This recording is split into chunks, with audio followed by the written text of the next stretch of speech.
many of you have been in this situation? You're sitting next to a roaring fire, you have your hot chocolate in one hand, a book in another. Okay, many of you are parents like me, so we haven't been in that situation in a really long time, but stay with me. You've been magically transported to Hogwarts or the middle of the ocean, or maybe you're falling in love or fighting aliens, and you get to that part in the book, the part where you're hanging on every thought, every emotion. You can't turn the pages fast enough. You're right there, and all of a sudden, beep, beep, the thing dies. My first thought is, if I had a real book, this wouldn't have happened. And now I'm searching for a charger that my daughter's decided to use as part of her Princess Fairy costume or something. And I plug the thing on, it finally turns on, and I'm, Mommy.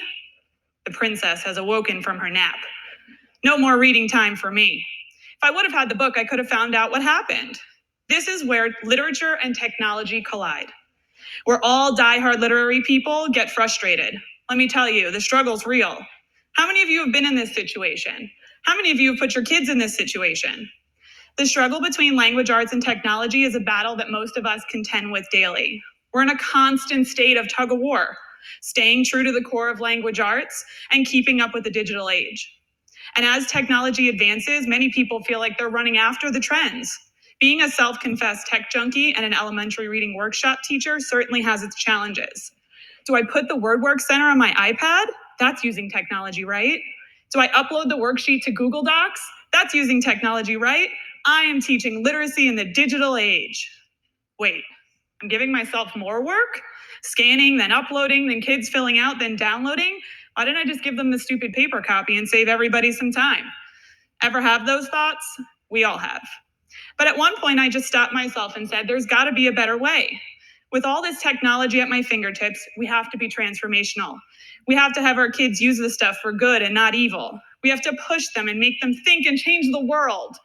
But first, we have to let go. That's right, I said it. Elsa said it better. Let it go.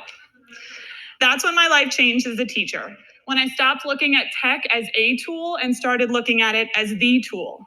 I decided that next year, my 10th year teaching upper elementary, I was going to transform my students' life. Then I switched schools and got put in 8th grade language arts. Now what? How the heck do I contend with a bunch of 13-year-olds that could care less about reading? I prepared for the worst year of my life. Hormones, contending with Musical.ly and Snapchat. I was doomed. But that year happened to be the most transformational of my teaching career. I allowed myself to let go, let the students show me what they knew and use the tools they were native to do it. First task, argumentative essays. I mean, anyone who teaches argumentative essays knows how exciting they are, right? I mean, really, it's the absolute worst. So I decided, nope, no writing this time. What persuades us every day? Media. So I gave my kids an impossible task. Sell me something unsellable. Of course, they all looked at me like I was more crazy than any other day of the week and said, Miss Rubin, how can we sell something that's unsellable?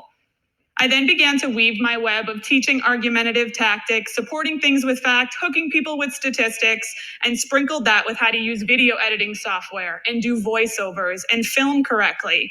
And I turned around after 4 weeks and there it was. Kids selling air for $99.99 and the rest of the class excited to buy it. When the project was done, I sat there the next day hoping somehow this would translate into argumentative essays. And you know what? It did, in the most beautiful, natural way possible. So you're all thinking, yeah, great, this lady got one project done, wonderful. But that one project changed the entire course of my career.